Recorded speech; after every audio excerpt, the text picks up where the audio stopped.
hello dear friends. Welcome back to Downget Tutorials and Drama Tutorials for GK.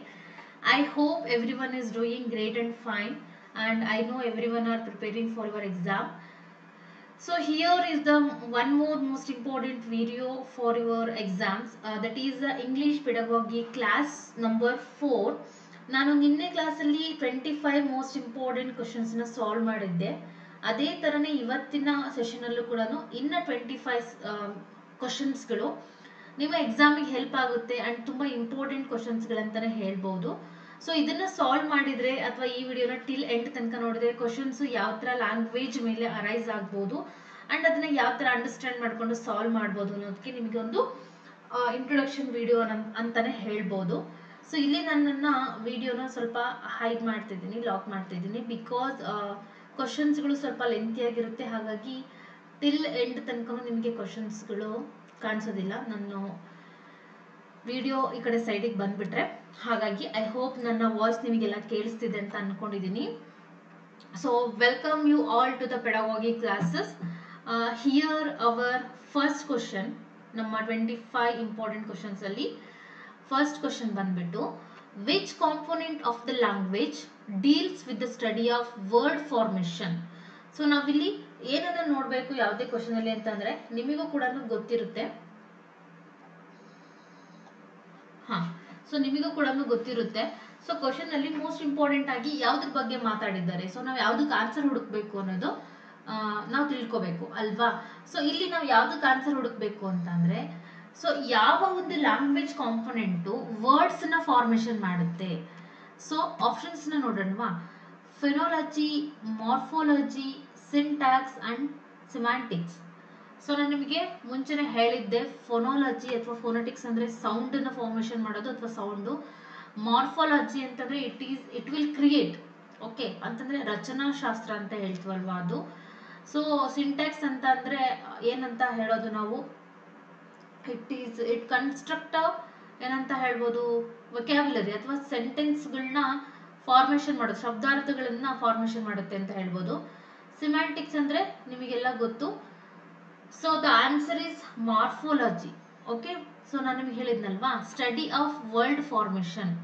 Study of word formation, ಶಬ್ದಗಳನ್ನ formation ಮಾಡೋದು, that means ರಚನೆ ಮಾಡುವಂತ ಒಂದು component ಯಾವುದು, that is the morphology. Okay, so ನೀವು ಈ ವರ್ಡ್ಸ್ಗಳನ್ನ ನೀಟಾಗಿ ತಿಳ್ಕೊಂಡಿದ್ರೆ, ಅಂದ್ರೆ ಇದರ ಅರ್ಥಗಳನ್ನ ತಿಳ್ಕೊಂಡಿದ್ರೆ ಅದು ನಮಗೆ ತುಂಬಾ ಇಂಪಾರ್ಟೆಂಟ್ ಆಗುತ್ತೆ.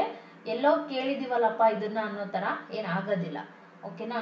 ಸೊ ಹಾಗಾಗಿ ಈ ಒಂದು 3-4 ಒಂದು 5-6 ಟರ್ಮ್ಸ್ ಇದೆ ಅಂತಾನೆ ಹೇಳ್ಬೋದು. ಅದನ್ನ ಸ್ವಲ್ಪ ನೀಟಾಗಿ ತಿಳ್ಕೊಳ್ಳಿ. ಸೊ ನಾವು ನಮ್ಮ ನೆಕ್ಸ್ಟ್ ಕ್ವಶನ್ಸ್ಗೆ ಹೋಗೋದಾದ್ರೆ, ನಮ್ಮ ಸೆಕೆಂಡ್ ಕ್ವಶನ್ ಬಂದ್ಬಿಟ್ಟು, the study of sound system of a language is called. ಈಗ ತಾನೇ ಹೇಳಿದೆ ನಾನು ನಿಮಗೆ. ಸೊ ಸೌಂಡ್ ಸಿಸ್ಟಮ್ ಏನಂತ ಕರೀತಾರೆ, phonology, morphology, syntax and semantics. Okay, so almost ಎಲ್ಲ ಗೆಸ್ ಮಾಡಿರ್ತೀರಾ. Option A is the correct answer. It is a phonology. ನೀವೆಲ್ಲೇ ಸೌಂಡ್ ಸಿಸ್ಟಮ್ ಅಥವಾ ಸೌಂಡ್ ಲ್ಯಾಂಗ್ವೇಜ್ ಅಂತ ಬಂದ್ರೆ ನೀವು ಅದನ್ನ ಫೋನೆಟಿಕ್ಸ್, ಫೋನೋಲಜಿ, ಫೋನೋನಿಮ್ಸ್ ಅಲ್ಲಿಗೆ ಹೋಗ್ಬೋದು ವಿತೌಟ್ ಎನಿ ಡೌಟ್. ಸೊ ನಮ್ಮ ಕ್ವಶನ್ ನಂಬರ್ 3 ಬಂದ್ಬಿಟ್ಟು, which component of language is concern with the study of sentence structure. Very very important. ಯಾವ ಲ್ಯಾಂಗ್ವೇಜ್ ನ ಕಾಂಪೊನೆಂಟು ಸೆಂಟೆನ್ಸ್ ಸ್ಟ್ರಕ್ಚರಿಗೆ, ಅಥವಾ ಯಾವ ಲ್ಯಾಂಗ್ವೇಜ್ ನ ಕಾಂಪೊನೆಂಟ್ ನಾವು ಸೆಂಟೆನ್ಸ್ ಸ್ಟ್ರಕ್ಚರ್ಗೆ ಯೂಸ್ ಮಾಡ್ತೀವಿ ಅಥವಾ ಸೆಂಟೆನ್ಸ್ ಸ್ಟ್ರಕ್ಚರ್ ನ ಸ್ಟಡಿ ಮಾಡ್ತೀವಿ ಅಂತ. ಯಾವುದು ಆಪ್ಷನ್ಸ್ ನಿಮಗೆ ಇನ್ನೇನು ಗೊತ್ತಿರುತ್ತೆ, ಅದೇ ಒಂದು 3-4 ಇದೆ option. Phonology, morphology, syntax, next semantics. ಈಗಲೇ ಹೇಳಿದ್ದೀನಿ ನಾನು ನಿಮಗೆ, ಸೌಂಡ್ ಇಂದ ಫಾರ್ಮೇಷನ್ ಅದಕ್ಕೆ ಫೋನೋಲಜಿ, ಫಾರ್ಮೇಷನ್ ಆದರೆ ಮಾರ್ಫಾಲಜಿ, ಸಿಮ್ಯಾಂಟಿಕ್ಸ್ ಅಂತ ಅಂದ್ರೆ ಅದು ಶಬ್ದಾರ್ಥ ಅಂದ್ರೆ ವೊಕ್ಯಾಬ್ಯುಲರಿ ಅಂತ ಹೇಳ್ಬೋದು. Syntax means it's a structure of sentence. Yes, options is the correct answer. So it will concern, ಅದು ಸೆಂಟೆನ್ಸ್ ಸ್ಟ್ರಕ್ಚರಿಗೆ ಕನ್ಸರ್ನ್ ಮಾಡುತ್ತೆ, ಸೆಂಟೆನ್ಸ್ ಸ್ಟ್ರಕ್ಚರ್ ಫಾರ್ಮೇಷನ್ ಅಲ್ಲಿ ಹೆಲ್ಪ್ ಮಾಡುತ್ತೆ, ಸೆಂಟೆನ್ಸ್ನ ಸ್ಟ್ರಕ್ಚರ್ ಮಾಡುತ್ತೆ. ಸಿಂಪಲ್ ಆಗಿ ಹೇಳೋದಾದ್ರೆ ವಾಕ್ಯನ ರಚನೆ ಮಾಡುತ್ತೆ. ಓಕೆ, ವಾಕ್ಯ ರಚನೆಗೆ ಹೆಲ್ಪ್ ಆಗುವಂತ ಒಂದು ಕಾಂಪೊನೆಂಟ್ ಯಾವುದು? That is the syntax. Option C is the correct answer. ನಮ್ಮ ಫೋರ್ತ್ ಕ್ವಶನ್ ಬಂದ್ಬಿಟ್ಟು a study of meaning in language is called. Okay, study of meaning, ಅರ್ಥಗಳನ್ನ ಅಧ್ಯಯನ ಮಾಡೋದಕ್ಕೆ ಏನಂತ ಹೇಳ್ತಾರೆ ಭಾಷೆನಲ್ಲಿ? ಓಕೆ, ಅರ್ಥ, ಶಬ್ದಾರ್ಥ, ಅರ್ಥ, ಫೋನಾಲಜಿ, ಮಾರ್ಫಾಲಜಿ, ಸಿಂಟ್ಯಾಕ್ಸ್, ಸಿಮ್ಯಾಂಟಿಕ್ಸ್. ನೋಡಿ, ಈ 4 ಆಪ್ಷನ್ಸ್ ಅಲ್ಲಿ ನಾವು ಎಷ್ಟೆಲ್ಲ ಕ್ವಶನ್ಸ್ ನ ಕ್ರಿಯೇಟ್ ಮಾಡ್ಬೋದು. ಓಕೆ, ಐ ಹೋಪ್ ಎಲ್ಲರೂ ಕೂಡ ಈಗ ಕರೆಕ್ಟ್ ಆಗಿ ಆನ್ಸರ್ ಮಾಡ್ಲಿಕ್ಕೆ ಸ್ಟಾರ್ಟ್ ಮಾಡಿದ್ದೀರಾ ಅಂತ ಅನ್ಕೊಂಡಿದ್ದೀನಿ. So option D is the correct answer, semantics. Okay, phonology ಅಂತಂದ್ರೆ ಅಗೇನ್ ಮ್ಯಾಮ್ ಅದೇ ಹೇಳ್ತಿದ್ದಾರೆ ಅಂತ ಅನ್ಕೋಬೇಡಿ, ಬಿಕಾಸ್ ಇದು ಕನ್ಫ್ಯೂಸ್ ಆಗುತ್ತೆ ಅಂತ ನನ್ನ ಅಭಿಪ್ರಾಯ, ಹಾಗಾಗಿ ನಿಮಗೂ ಕೂಡ ಕನ್ಫ್ಯೂಸ್ ಆಗಬಾರ್ದು ಅಂತ. ಸೊ ಫೋನಾಲಜಿ ಅಂತಂದ್ರೆ the study of sound. Okay, morphology ಅಂತಂದ್ರೆ the study of sentence formation. Syntax means the study of sentence structure. Okay, ಅಥವಾ ಸೆಂಟೆನ್ಸ್ ಏನಂತ ಹೇಳ್ಬೋದು, ಸೆಂಟೆನ್ಸ್ ಫಾರ್ಮೇಶನ್ ಅಂತಾನು ಹೇಳ್ಬೋದು. ಓಕೆ, ದನ್ ಸಿಮ್ಯಾಂಟಿಕ್ಸ್ ಅಂತಂದ್ರೆ ಸ್ಟಡಿ ಆಫ್ ಮೀನಿಂಗ್ ಅಂತಂದ್ರೆ ಶಬ್ದಾರ್ಥ. The smallest unit of sound that can distinguish meaning in a language are called. Okay, it is the smallest unit of sound.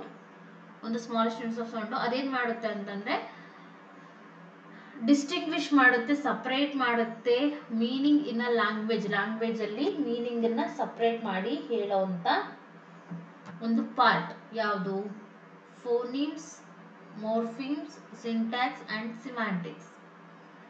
So answer or option A is the correct answer. It is the phonemes. Okay.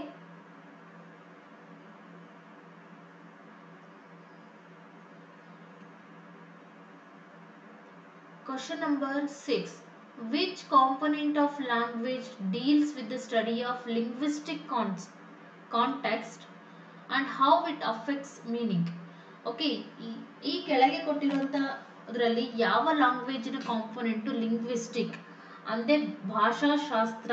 Okay, ಅದರ context and how it affects the meaning. Okay, ಮೀನಿಂಗಿಗೆ ಹೇಗೆ affect ಮಾಡುತ್ತೆ? Phonology, morphology, pragmatics and semantics. Okay, think ಮಾಡಿ ಸ್ವಲ್ಪ. ಅವತ್ತು ನಾನು meaning ಹೇಳಿದ್ದೆ, ಅಥವಾ ನನ್ನ ಪ್ರೀವಿಯಸ್ ಕ್ಲಾಸ್ನ ನೋಡಿದವರಿಗೆ ಗೊತ್ತಿರುತ್ತೆ. Okay, so option C is the correct answer. It is the pragmatics. Pragmatics ಅಂತಂದ್ರೆ ಒಂದು ಪ್ರಾಕ್ಟಿಕಲ್ ಆಗಿ ನಡೆಯುವಂಥದ್ದು, ಅಥವಾ ಪ್ರಾಯೋಗಿಕವಾಗಿ ಅಂತಾನು ಹೇಳ್ಬೋದು, ಅಥವಾ ಪ್ರಾಯೋಗಿಕ ವಾದ ಅಂತಾನು ಹೇಳ್ಬೋದು. ಓಕೆ, ಸೊ ಹಾಗಿದ್ರೆ ಈ ಪ್ರಾಗ್ಮ್ಯಾಟಿಕ್ಸ್ ಅನ್ನೋದು ಲಿಂಗ್ವಿಸ್ಟಿಕ್ ಅಲ್ಲಿ, okay, linguistic context and how it is affects the meaning, ಮೀನಿಂಗಿಗೆ ಅಫೆಕ್ಟ್ಸ್ ಮಾಡುತ್ತೆ. Okay, study of linguistic concept, ಭಾಷಾಶಾಸ್ತ್ರದಲ್ಲಿರುವಂತ ಕಾಂಟೆಕ್ಸ್ಟ್ ನ ಮತ್ತೆ ಮೀನಿಂಗಿಗೆ ಅಫೆಕ್ಟ್ ಮಾಡುವಂತ ಸ್ಟಡಿನ ಅಂದ್ರೆ ಅಧ್ಯಯನ ಮಾಡೋದಕ್ಕೆ. ಸಾರಿ, ಎಕ್ಸಾಕ್ಟ್ ಕನ್ನಡದಲ್ಲಿ ಟ್ರಾನ್ಸ್ಲೇಟ್ ಮಾಡಕ್ ಆಗೋದಿಲ್ಲ, ಹಾಗಾಗಿ ಐ ಹೋಪ್ ನಿಮಗೆಲ್ಲ ಅರ್ಥ ಆಗ್ತದೆ ಅಂತ ಅನ್ಕೊಂಡಿದೀನಿ. ಈ ನೋಟ್ಸ್ ಮತ್ತೆ PDF ಕೂಡ ನಿಮಗೆಲ್ಲ ಇಂಗ್ಲಿಷ್ ನಲ್ಲೇ ಸಿಗೋದು. ಆದ್ರೆ ನಾನು 2 ಲ್ಯಾಂಗ್ವೇಜ್ ಅಲ್ಲಿ ಮಾಡ್ತಿದ್ದೀನಲ್ವಾ, ನಿಮಗೂ ಅರ್ಥ ಆಗುತ್ತೆ ಅಂತ ಅನ್ಕೊಂಡಿದೀನಿ.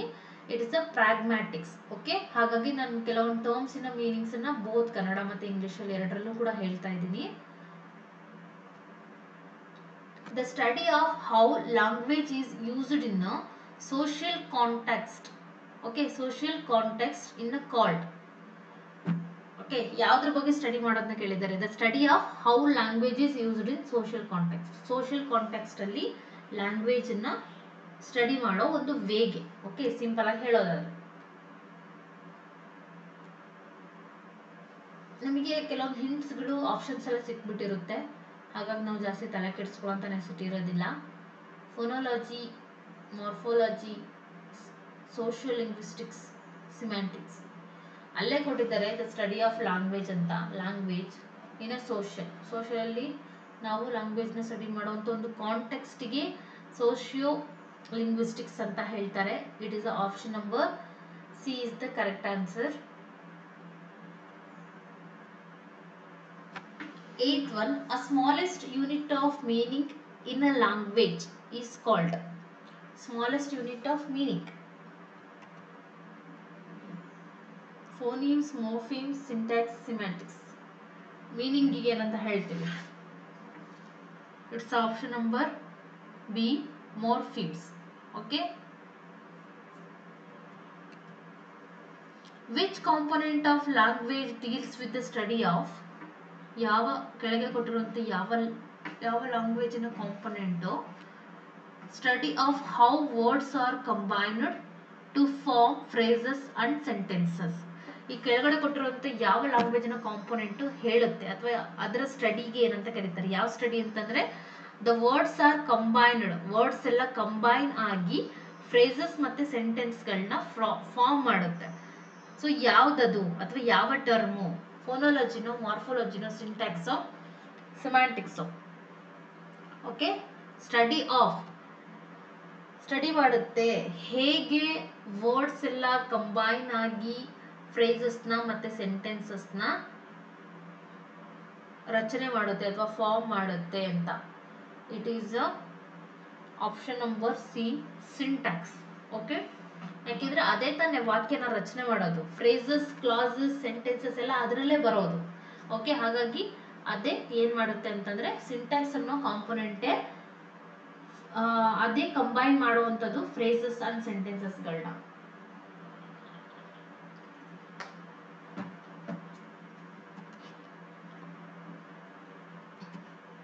ನಮ್ಮ 10th ಕ್ವಶನ್ ಬಂದ್ಬಿಟ್ಟು the study of how language changes over time is called. Language ಟೈಮಿನ ಮೂಲಕ ಅಥವಾ ಟೈಮ್ನ ತಗೊಂತ ಹೆಂಗೆ ಚೇಂಜ್ ಆಯಿತು ಅಂತ ಆ ಸ್ಟಡಿಗೆ ನಾವು ಏನಂತ ಹೇಳ್ತೀವಿ? The study of how language changes over time. Phonology, morphology, semantics and historical linguistics. Okay, so ಹೇಗೆ ಓವರ್ ದ ಟೈಮ್ ಅಂದ್ರೆ ಪಾಸ್ಟ್ ಅಂದ್ರೆ ಹಿಸ್ಟ್ರಿ ಅಲ್ವಾ? So option C is the correct answer, historical linguistics. So it is the 11th question. In which year was English first introduced in India as a medium of instruction? So ಯಾವ year ಅಲ್ಲಿ ಇಂಡಿಯಾದಲ್ಲಿ English ನ medium of instruction ಅಂತ ತಗೊಂಡ್ಬಂದ್ರು? 1835, 1857, 1947, 1965. Option A is the correct answer, 1835. ಇದನ್ನ ಕೇಳ್ಬಹುದು ಅಥವಾ important ಕೂಡ ನೆನ್ಪಿಟ್ಕೊಳ್ಳಿ. ಐ ನೋ ಸ್ವಲ್ಪ ಇಯರ್ ವೈಸ್ ನೆನ್ಪಿಟ್ಕೊಳ್ಳೋದು ಕಷ್ಟ ಅಂತ, but what to guys, we have to ಅಲ್ವಾ. 12th question. Which of the following is not a major reason for widespread use of English in India? So ಈ ಕೆಳಗಿನವುಗಳಲ್ಲಿ ಯಾವುದು ರೀಸನ್ ಆಗಲಿಲ್ಲ? Which is not a major reason ಆಗಲಿಲ್ಲ. So ಇಂಗ್ಲಿಷ್ನ wide spread ಆಗೋದನ್ನ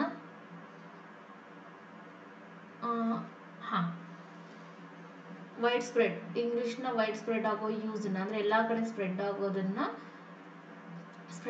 ತಡಿಲಿಕ್ಕೆ ಇದ್ಯಾವುದು ಕಾರಣ ಆಗಿಲ್ಲ ಅಂತ. Colonial legacy, globalisation, linguistic diversity, native language of majority.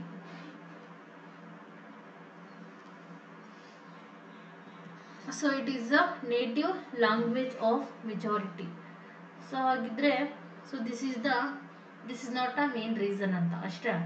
ಓಕೆನಾ, ಇಂಗ್ಲಿಷ್ ಸ್ಪ್ರೆಡ್ ಆಗ್ಲಿಕ್ಕೆ ಅಥವಾ ವೈಡ್ ಸ್ಪ್ರೆಡ್ ಆಗ್ಲಿಕ್ಕೆ ಇದು ಮೇನ್ ರೀಸನ್ ಆಗಲಿಲ್ಲ ಅಂತ. Which of the following is a major challenge faced by learners of English as a second language in India? English ನ second language ಕಲಿಯೋದಕ್ಕೆ ಅಥವಾ ಕಲಿಯೋದ್ರಲ್ಲಿ ಏನ್ ಮೇಜರ್ ಚಾಲೆಂಜ್ ನ ಫೇಸ್ ಮಾಡಿದ್ರು? Lack of exposure to the language, interference from the mother tongue, lack of qualified teachers, all of the above.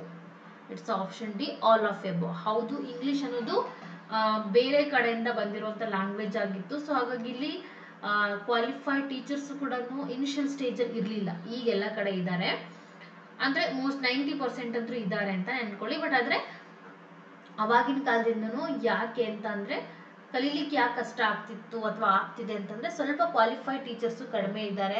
ಮತ್ತೆ mother tongue interference ಬೇಗ ಆಗ್ಬಿಡುತ್ತೆ ನಮಗೆ. ಅಂದ್ರೆ ನಮಗೆ ನಮ್ಮ ಮದರ್ ಟಂಗ್ ಮೇಲೆ ಪ್ರೀತಿ ಜಾಸ್ತಿ ಅಥವಾ ಮದರ್ ಟಂಗ್ ನಾವು ತುಂಬಾ ಯೂಸ್ ಮಾಡ್ತಾ ಇರ್ತೀವಲ್ವಾ, ಅದರದ್ದು ಇಂಟರ್ಫಿಯರ್ ಆಗ್ಬಿಡುತ್ತೆ. ಮತ್ತೆ lack of exposure to the language, ಅಂದ್ರೆ ಲ್ಯಾಂಗ್ವೇಜ್ ಬಗ್ಗೆ ನಾವು ಜಾಸ್ತಿ ತಿಳ್ಕೊಂಡಿರೋದಿಲ್ಲ. ಇಂಗ್ಲಿಷ್ ಆಗಿರ್ಬೋದು, ಬೇರೆ ಯಾವುದೋ ಹೊಸ ಲ್ಯಾಂಗ್ವೇಜ್ ಕಲಿತಿದ್ದೀವಿ ಅಂದ್ರೆ ಆ ಲ್ಯಾಂಗ್ವೇಜ್ ಬಗ್ಗೆ ನಾವು ಜಾಸ್ತಿ ತಿಳ್ಕೊಂಡಿರೋದಿಲ್ಲ. ಈ ಎಲ್ಲ ಕಾರಣಗಳಿಂದನೂ ಇಂಡಿಯಾದಲ್ಲಿ ಇಂಗ್ಲಿಷ್ನ ಆಸ್ ಅ ಸೆಕೆಂಡ್ ಲ್ಯಾಂಗ್ವೇಜ್ ಆಗಿ ಕಲೀಲಿಕ್ಕೆ ಸ್ವಲ್ಪ ಅವರಿಗೆ ಲರ್ನರ್ಸ್ಗೆ ಚಾಲೆಂಜ್ ಆಯಿತು. 14th one, which of the following approaches is commonly used in teaching English as a second language? ಅಂದ್ರೆ ಯಾವ ಅಪ್ರೋಚ್ ನಾವು ಯೂಸ್ ಮಾಡಿದ್ರು, ಕಾಮನ್ ಆಗಿ ಯಾವ ಅಪ್ರೋಚ್ನ? Grammar translation method, direct method, communicative approach, audio lingual method. ಗ್ರಾಮರ್ನ translate ಮಾಡಿ ನೋಡಿದ್ರು, ಡೈರೆಕ್ಟ್ ಆಗಿ ಇಂಗ್ಲಿಷ್ನ ಟೀಚ್ ಮಾಡಿದ್ರು, ನೆಕ್ಸ್ಟ್ ಕಮ್ಯುನಿಕೇಟ್ ಮಾಡಿದ್ರು, ಅಂದ್ರೆ ಕಮ್ಯುನಿಕೇಟ್ ಅಂದ್ರೆ ಮಾತಾಡುತ್ತಾ ರೂಢಿ ಮಾಡಿದ್ರು. ನೆಕ್ಸ್ಟ್ ಆಡಿಯೋ ಲಿಂಗ್ವಲ್ ಅಂತಂದ್ರೆ ಕೇಳಿಸೋದ್ರ ಮೂಲಕ ಇಂಗ್ಲಿಷ್ನ ಸ್ಟಾರ್ಟ್ ಮಾಡಿದ್ರು. ಸೊ ಇದರಲ್ಲಿ ಮೇನ್ ಆಗಿ ಇಂಗ್ಲಿಷ್ನ ನಾವು ಕಲೀಲಿಕ್ಕೆ ಸ್ಟಾರ್ಟ್ ಮಾಡೋದು ಅಥವಾ ಇಂಗ್ಲಿಷ್ನ ನಾವು ಈಸಿಯಾಗಿ ಕಲಿಯೋದು when we start communicate in English. So ನಿಮಗೆಲ್ಲ ಹೇಳಿರ್ತಾರೆ ಸ್ಪೋಕನ್ ಕ್ಲಾಸಸ್ಗಳಲ್ಲಿ ಎಲ್ಲ ಕಡೆನೂ, first we have to communicate in English, then we will know what is right and what is wrong. Right it no? ನಾವು ಕನ್ನಡ ಕಲಿಬೇಕಾದ್ರೆ ಏನಾದ್ರೂ ಟೆಸ್ಟ್ ಮಾಡಿದ್ವಾ, ನನಗೆ ಇದು ಬರುತ್ತೆ ಇದು ಬರಲ್ಲ ಅಂತ, ವಿ ಜಸ್ಟ್ ಟಾಕ್ ಅಲ್ವಾ, ನಾವು ಸುಮ್ಮನೆ ಮಾತಾಡ್ಲಿಕ್ಕೆ ಸ್ಟಾರ್ಟ್ ಮಾಡಿದ್ವಿ. ಅದೇ ಥರನೇ ಇಂಗ್ಲೀಷ್ನು ಸುಮ್ಮನೆ ಮಾತಾಡ್ಲಿಕ್ಕೆ ಸ್ಟಾರ್ಟ್ ಮಾಡಬೇಕು, ದ್ಯಾನ್ ನಮಗೆ ಗೊತ್ತಾಗುತ್ತೆ which sentence is right, which sentence is wrong, ನಾವು ಎಲ್ಲಿ ಎಡುತ್ತಾ ಇದ್ದೀವಿ, ಎಲ್ಲಿ ತಪ್ಪು ಮಾಡ್ತಾ ಇದ್ದೀವಿ ಅಂತ. ಸೊ ಹಾಗಾಗಿ ಕಮ್ಯುನಿಕೇಟಿವ್ ಅಪ್ರೋಚು ತುಂಬ ಈಸಿಯಾಗಿ ಅಪ್ರೋಚ್ ಮಾಡೋಂಥ ಒಂದು ಕಾಮನ್ ವೇ ಆಯಿತು ಇಂಗ್ಲೀಷ್ನ ಕಲಿಸ್ಲಿಕ್ಕೆ. Next 15th one, which is the term used to refer to variety of English spoken by educated Indians? Which term, ಯಾವ ಟರ್ಮ್ನ ಯೂಸ್ ಮಾಡಿದ್ರು? Indian English, English, next pidgin English, next creole English. It's option A, Indian English. Yes, it is different and it has a difference. It has a difference between Indian English, Britain English, American English, Scottish, Sweden, ಎಲ್ಲ ಇಂಗ್ಲಿಷಲ್ಲೂ difference ಇದೆ. ನಾವು ನಮ್ಮದೇ ಆದಂಥ ಒಂದು style, ನಮ್ಮದೇ ಆದಂಥ ಒಂದು ಇಂಗ್ಲೀಷ್ನ formation ಮಾಡ್ಕೊಂಡ್ವಿ, ಅದನ್ನ ನಾವು ಇಂಡಿಯನ್ ಇಂಗ್ಲೀಷ್ ಅನ್ನೋದು. ನಾವೆಲ್ಲ ಕಾಮಿಡಿಗೆ ಅನ್ನೋಲ್ಲ ಬಟ್ಲರ್ ಇಂಗ್ಲೀಷ್, ಅರ್ಧಬರ್ಧ ಇಂಗ್ಲೀಷ್, ಹಾಗೆ ಹೀಗೆ ಅಂತ. ಹಿಂದಿ ಪ್ಲಸ್ ಇಂಗ್ಲೀಷ್ನ ಮಿಕ್ಸ್ ಮಾಡಿದ್ರೆ ಇಂಗ್ಲೀಷ್ ಆಗುತ್ತೆ, ಕನ್ನಡ ಪ್ಲಸ್ ಇಂಗ್ಲೀಷ್ನ ಮಿಕ್ಸ್ ಮಾಡಿದ್ರೆ ಕಂಗ್ಲೀಷ್ ಮಾತಾಡಬೇಡ ಅಂತ ನಾವೆಲ್ಲ ರೇಗಿಸ್ತೀವಿ ನೋಡಿ. ಸೊ ಅದೇ ಥರನೇ ಇಂಡಿಯಾಗೆ ಇಂಗ್ಲಿಷ್ ಬಂದ ತಕ್ಷಣ ಅಥವಾ ಬಂದ ಮೇಲೆ ನಮಗೆ ಅದ್ರದ್ದು, ನಾವು ಅದ್ರಲ್ಲಿ ಸ್ವಲ್ಪ ಎಜುಕೇಟೆಡ್ ಆಗ್ತಾ ಆಗ್ತಾ ನಮ್ಮದೇ ಆದಂಥ ಒಂದು ಓನ್ ಇಂಗ್ಲೀಷ್ನ ಅಥವಾ ನಮ್ಮದೇ ಆದಂಥ ಒಂದು ಓನ್ ಸ್ಟೈಲ್ನ ಕ್ರಿಯೇಟ್ ಮಾಡ್ಕೊಂಡ್ವಿ. ಅದಕ್ಕೆ ನಾವು ಇಂಡಿಯನ್ ಇಂಗ್ಲಿಷ್ ಅಂತ ಹೇಳ್ತೀವಿ. Okay,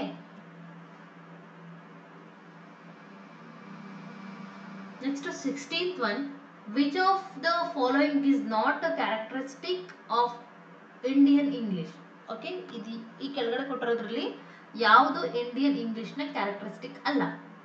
use of Indian words and expressions, influence of Indian syntax in grammar, use of British English vocabulary, use of American English pronunciation. ಯಾವುದು ಕ್ಯಾರೆಕ್ಟರಿಸ್ಟಿಕ್ ಅಲ್ಲ? So it is option number D, ನಾವು American English pronunciation ಮಾಡೋದಿಲ್ಲ. ಓಕೆನಾ? Use of American English pronunciation, British vocabulary ತಗೊಂತೀವಿ ಅಂದ್ರೆ ಶಬ್ದಾರ್ಥಗಳನ್ನ, ಶಬ್ದಕೋಶಗಳನ್ನ ತಗೊಳ್ಳೋದ್ರಲ್ಲಿ ಏನು problem ಇಲ್ಲ.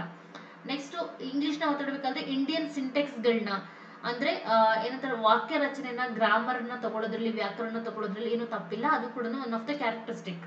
ಮತ್ತೆ ಇಂಡಿಯನ್ ವರ್ಡ್ಸ್ಗಳನ್ನ ಮತ್ತೆ ಎಕ್ಸ್ಪ್ರೆಷನ್ಸ್ಗಳನ್ನ ನಾವು ಯೂಸ್ ಮಾಡ್ಕೊಂತೀವಿ. ಬಟ್ ಆದ್ರೆ use of American English pronunciation which is not in our characteristics. Okay, Indian English ಇಂದ ಅದು ಕ್ಯಾರೆಕ್ಟರಿಸ್ಟಿಕ್ ಅಲ್ಲ. ಇಂಡಿಯಾದಲ್ಲಿ ಇಂಗ್ಲಿಷ್ ಮಾತಾಡ್ತಿದೀವಿ ಅಂದ್ರೆ ಅದು ಇಂಡಿಯನ್ ಇಂಗ್ಲಿಷ್ ತರನೇ ಇರಬೇಕು. ನಾವೀಗ ಫುಲ್ ಅಮೇರಿಕನ್ ತರ, ರಷ್ಯನ್ ತರ ಮಾತಾಡ್ಲಿಕ್ಕೆ ಹೋದ್ರೆ ಅದು ಎದುರುಗಡೆ ಇರೋರಿಗೂ ಅರ್ಥ ಆಗೋದಿಲ್ಲ. ಅದೇನೋ ಒಂಥರ ಡಿಫಿಕಲ್ಟು ಮತ್ತೆ ಡಿಫ್ರೆಂಟು, ಮತ್ತೆ ನಾವು ಡೈರೆಕ್ಟ್ ಆಗಿ ಅನ್ನೋದ್ರೆ ಎಷ್ಟು ಓವರ್ ಆಕ್ಟಿಂಗ್ ಆಡ್ತಾರೆ ನೋಡು ಅಂತ ಬೈಕೊಂಡು ಬಿಡ್ತೀವಲ್ವಾ.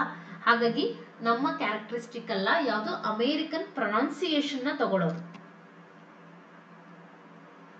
ನೆಕ್ಸ್ಟ್ ನಮ್ಮ 17th question, which of the following is a major factor contributing to a popularity of English in India? Okay, ಯಾವ ಫಾಲೋಯಿಂಗ್ ಫ್ಯಾಕ್ಟರ್ ಮೇಜರ್ ಫ್ಯಾಕ್ಟರ್ ಆಗಿ ಕಾಂಟ್ರಿಬ್ಯೂಟಿಂಗ್ ಮಾಡ್ತಾ ಇದೆ ನೆಕ್ಸ್ಟ್ ಇಂಗ್ಲಿಷ್ ಇಂಡಿಯಾದಲ್ಲಿ ಇಂಗ್ಲಿಷ್ ಪಾಪ್ಯುಲರ್ ಆಗಲಿಕ್ಕೆ? Employment opportunities, access to higher education, global communication, all of this. So ಇದೆಲ್ಲ ಕೂಡ ಹೌದು. Employment ಅಪರ್ಚುನಿಟೀಸು ಕೂಡ ಇಂಗ್ಲೀಷು ಹೆಲ್ಪ್ ಮಾಡ್ತಾ ಇದೆ. ಇಂಗ್ಲೀಷಲ್ಲಿ ಮಾತಾಡೋರಿಗೆ ಸ್ವಲ್ಪ ವ್ಯಾಲ್ಯೂ ಜಾಸ್ತಿ. ಹೈಯರ್ ಎಜುಕೇಷನ್ಸ್ಗೂ ನಾವು ಹೈಯರ್ ಎಜುಕೇಷನಲ್ಲೂ ಇಂಗ್ಲೀಷು ಅದರ ಪಾಪ್ಯುಲಾರಿಟಿನ ಗೇನ್ ಮಾಡ್ಕೊತಾ ಇದೆ.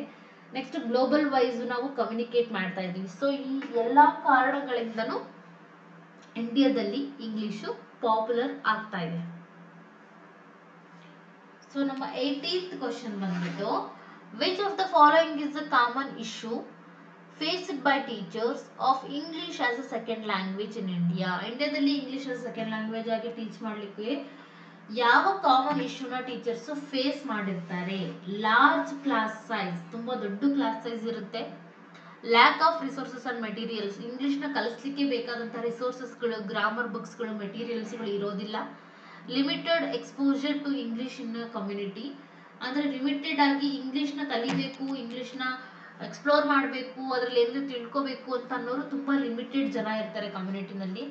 All of this, of course all of this, ಈ ಎಲ್ಲ ಪ್ರಾಬ್ಲಮ್ಸ್ಗಳನ್ನು ಕೂಡ ಫೇಸ್ ಮಾಡ್ಕೊಂಡೇ ಬಂದಿರ್ತಾರೆ.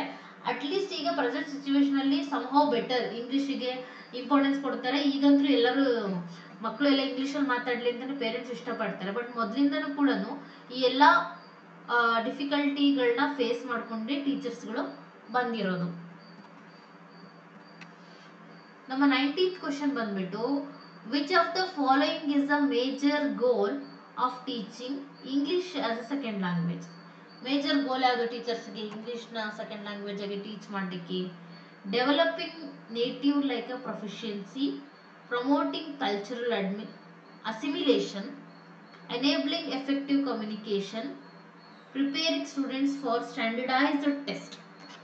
ಸೊ ಮೇಜರ್ ಗೋಲ್ ಯಾವುದು ಇಂಗ್ಲಿಷ್ ಆಸ್ ಸೆಕೆಂಡ್ ಲ್ಯಾಂಗ್ವೇಜ್ ಆಗಿ ಟೀಚರಿಗೆ ಇಂಗ್ಲಿಷ್ ಆಸ್ ಸೆಕೆಂಡ್ ಲ್ಯಾಂಗ್ವೇಜ್ ಆಗಿ ಕಲಿಸ್ಲಿಕ್ಕೆ ಮೇಜರ್ ಗೋಲ್ ಯಾವುದು? So it is the option C. One second. So option C, enabling effective communication. Enabling ಅಂದ್ರೆ ಎಫೆಕ್ಟಿವ್ ಕಮ್ಯುನಿಕೇಶನ್ ಮಾಡಬೇಕು. ಎನೇಬ್ಲಿಂಗ್ ಅಂತಂದ್ರೆ ತುಂಬಾ ಆಕ್ಟಿವ್ ಆಗಿ ಸಕ್ರಿಯವಾಗಿರ್ಬೇಕು ಅಂತ ಹೇಳ್ತಾರೆ ನೋಡಿ. ಸಕ್ರಿಯವಾಗಿ ಎಫೆಕ್ಟಿವ್ ಆಗಿ ಕಮ್ಯುನಿಕೇಶನ್ ಮಾಡ್ತಾ ಇರಬೇಕು. ಅದೇ ಮೇಜರ್ ಗೋಲ್ ಆಗುತ್ತೆ ಇಂಡಿಯಾದಲ್ಲಿ ಇಂಗ್ಲಿಷ್ನ ಕಲಿಸ್ಲಿಕ್ಕೆ. ಓಕೆ, ಸೊ ಇನ್ನು 3 ಕೂಡ ತಪ್ಪು ಆನ್ಸರ್ಸ್ಗಳು.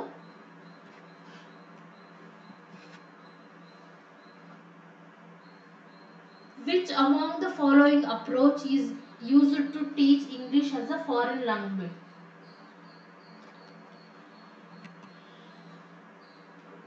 ಯಾವ ಅಪ್ರೋಚ್ನ ತಗೊಂತೀವಿ ನಾವು English as a foreign language ಆಗಿ ಟೀಚ್ ಮಾಡಲಿಕ್ಕೆ? ಯಾವ ಅಪ್ರೋಚ್ನ ತಗೊಂತೀವಿ ಆನ್ಸರ್ನ ತೋರಿಸ್ಬಿಟ್ಟೆ. It's a structural approach.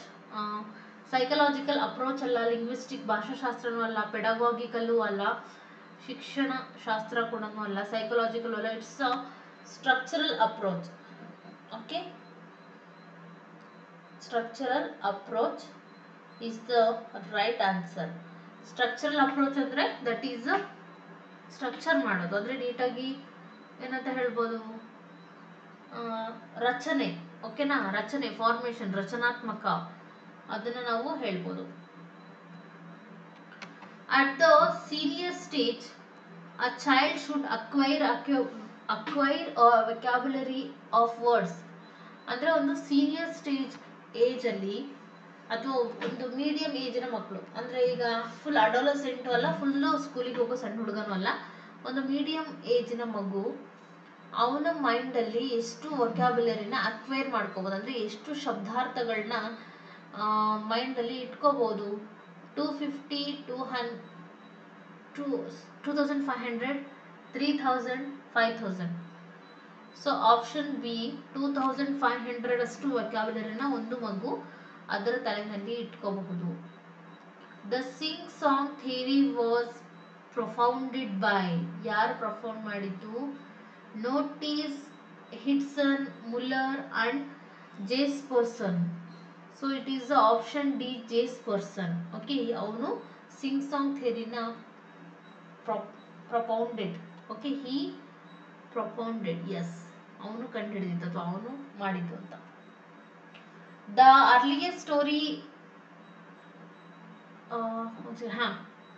Story ಅಲ್ಲ, theory. The earliest theory of language origin is. The earliest theory of language origin, earliest ಸ್ಟಾರ್ಟಿಂಗಿಗೆ ಬಂದಿದ್ದಂಥ ಥಿಯರಿ ಯಾವುದು ಲ್ಯಾಂಗ್ವೇಜ್ ಅಲ್ಲಿ? The sing song theory, the ding dong theory, bow how theory, it's a divine gift theory. It's option C, bow wow theory. ಅದು language ಅಲ್ಲಿ first earliest time ಅಲ್ಲಿ ಬಂದಿದ್ದಂತ theory ಅಂತ ಹೇಳ್ಬೋದು. English language is regarded as, ಏನಂತ regard ಮಾಡಿದ್ದಾರೆ? Link language ಅಂತ ಹೇಳಿದಾರೋ, ಆ ಲೈಬ್ರರಿ ಲ್ಯಾಂಗ್ವೇಜ್ ಅಂತ ಹೇಳಿದಾರೋ, ಇಟ್ಸ್ ಇಂಟರ್ನ್ಯಾಷನಲ್ ಲ್ಯಾಂಗ್ವೇಜ್ ಅಂತ ಹೇಳಿದಾರೋ, ಆಲ್ ಆಫ್ ಎಬೋ ಅಂತ ಹೇಳಿದಾರೋ? ಸೊ ಇಲ್ಲಿ ನಾವು ತುಂಬಾ ಖುಷಿ ಪಡುವಂತ ವಿಚಾರ ಏನು ಅಂತಂದ್ರೆ, English language is regarded as, ಅದನ್ನ ಏನಂತ ರಿಗಾರ್ಡ್ ಮಾಡಿದ್ದಾರೆ ಅಂದ್ರೆ it's all of above. All of above ಎಲ್ಲ ಕೂಡ ಸರಿನೇ. English is a link language ಹೌದು, ಲೈಬ್ರರಿ ಲ್ಯಾಂಗ್ವೇಜ್ ಕೂಡ ಹೌದು, ಮತ್ತೆ ಇಂಟರ್ನ್ಯಾಷನಲ್ ಲ್ಯಾಂಗ್ವೇಜ್ ಕೂಡ ಹೌದು. 25th and last question of this session.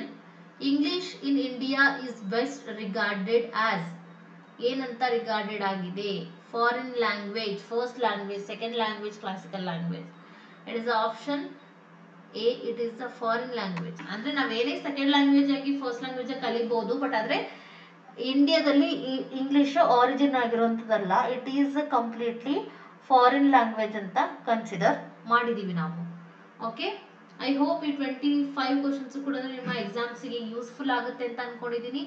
Next ಇದೇ ತರ ಇಂಟ್ರೆಸ್ಟಿಂಗ್ ವಿಡಿಯೋಸ್ಗಳನ್ನ ನಿಮ್ಗೋಸ್ಕರ ತಗೊಂಡ್ಬರ್ತೀನಿ. ನೆಕ್ಸ್ಟ್ ನಾನು ನಿಮಗೋಸ್ಕರ CDP ಕ್ಲಾಸಸ್ಗಳನ್ನ ಕೂಡ ಸ್ಟಾರ್ಟ್ ಮಾಡಬೇಕು ಅಂತ ಅನ್ಕೊಂಡಿದ್ದೀನಿ. ನಿಮ್ಮ ಸಪೋರ್ಟ್ ಎಲ್ಲ ಹೀಗೆ ಇರುತ್ತೆ ಅಂತ ಕೇಳ್ಕೊಂತ ನನ್ನ ಇವತ್ತಿನ ಕ್ಲಾಸನ್ನ ಇಲ್ಲಿಗೆ ಸ್ಟಾಪ್ ಮಾಡ್ತಾ ಇದ್ದೀನಿ. ಓಕೆನಾ? ಎಲ್ಲರಿಗೂ ಅರ್ಥ ಆಗಿದೆ ಅಲ್ವಾ ಕ್ಲಾಸು? ಐ ಹೋಪ್ ಅರ್ಥ ಆಗಿದೆ ಅಂತ ಅನ್ಕೊಂಡಿದ್ದೀನಿ. ಚೆನ್ನಾಗಿ ಓದಿ, ಚೆನ್ನಾಗಿ ಪ್ರಿಪೇರ್ ಆಗಿ ಕ್ಲಾಸ್ನ ನಿಮ್ಮ ಫ್ರೆಂಡ್ಸಿಗೆ ಯಾರಿಗಾದ್ರೂ ಯೂಸ್ ಆಗುತ್ತೆ ಅಂದರೆ ಅವರಿಗೆ ಶೇರ್ ಮಾಡಿ. ನಮಸ್ತೆ ಟು ಎವ್ರಿ ಒನ್.